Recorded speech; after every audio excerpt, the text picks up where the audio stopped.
Encore avec une belle sélection de livres avec vous, Tiffaine Pfeiffer. Vous avez passé vos vacances à lire pour la bonne cause, des livres qui font peur. Oui, des livres qui parlent de fantômes, mais de fantômes qui permettent un petit peu de grandir et de dompter ses peurs, justement. Et Elliot, en emménageant dans cette maison, ne va pas du tout avoir le choix, puisqu'il emménage au 109 rue des Soupirs et que cette maison est hantée. Des fantômes à domicile, c'est Et marqué. oui, c'est le titre du livre, justement, le livre de Monsieur Tan et Yonggi Dumont. C'est publié par Casterman. Alors rassurez-vous, ces fantômes ne sont pas vraiment méchants, ni vraiment totalement terrifiants. Ils sont plutôt loufoques. Et ils prennent assez rapidement ce petit Elliot en affection. Ils décident de s'occuper de lui, un petit peu comme des nounous.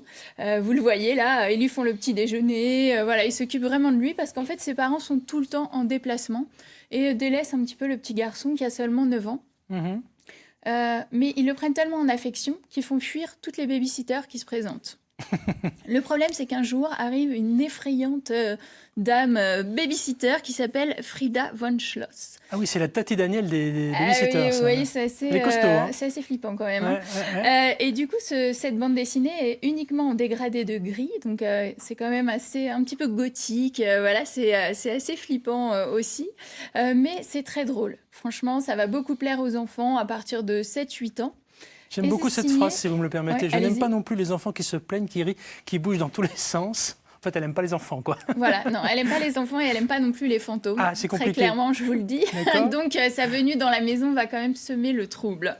Alors, c'est la nouvelle bande dessinée de Monsieur Tan qui est très connue des enfants, puisque c'est lui qui a signé Mortel Adèle, qui est quand même déjà un livre vendu à environ 2 millions d'exemplaires. Pour vous donner une idée, c'est quand même le gros tabac du moment. On parle beaucoup du Goncourt, mais on ne parle pas assez de ces livres-là. Voilà, donc c'est la bande dessinée à se procurer en ce moment. Pour les enfants, à partir de quel âge ?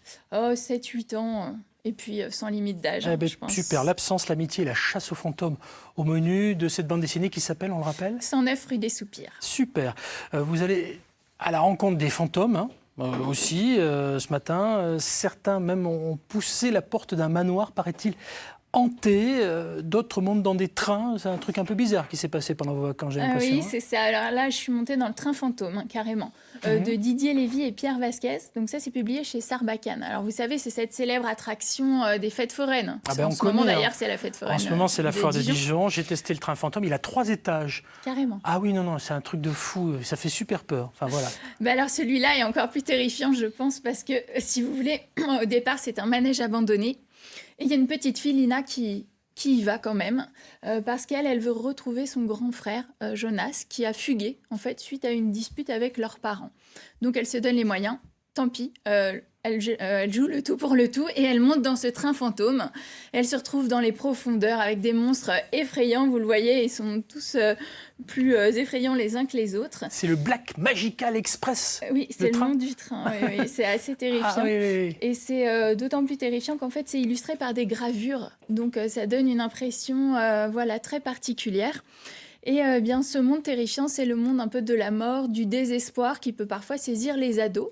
Donc l'idée, c'est de savoir si elle va réussir à rattraper son grand frère adolescent.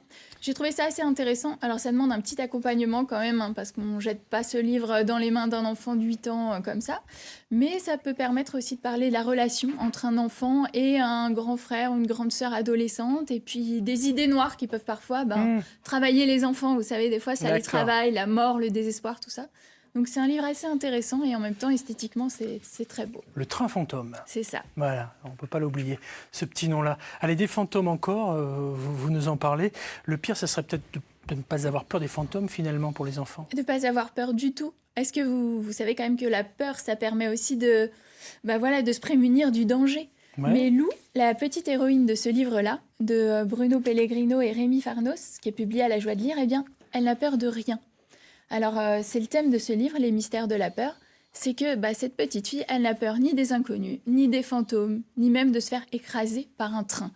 Alors, ces deux papas, un jour, ils se disent « Bon, là, il faut consulter ». Vous avez un papa à côté de vous, attention à ce que vous dites. Donc, ils l'envoient en cure dans un institut très, très étrange qui s'appelle l'Institut Pétoche. Institut Pétoche, oui, ça affiche la couleur directement, qui est tenue par une dame qui s'appelle Madame Amygdala.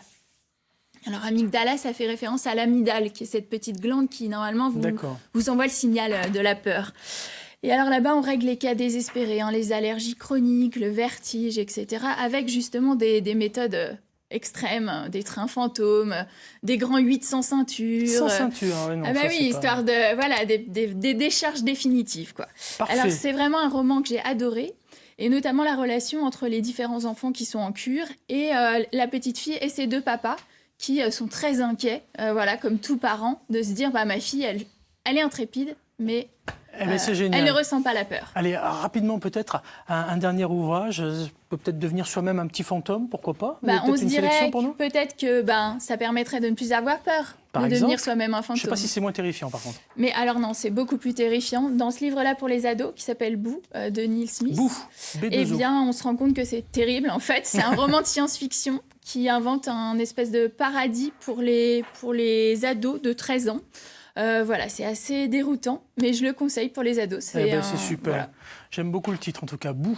Très bien, merci Tiffany Pfeiffer pour cette sélection livre à retrouver aussi évidemment sur le net en pianotant france3.fr et puis sur les réseaux sociaux, Facebook, Twitter, Instagram, j'en Voilà, passe. comme ça, vous Et retrouvez j'en toutes les oublie. références. Exactement, vous avez toutes les références.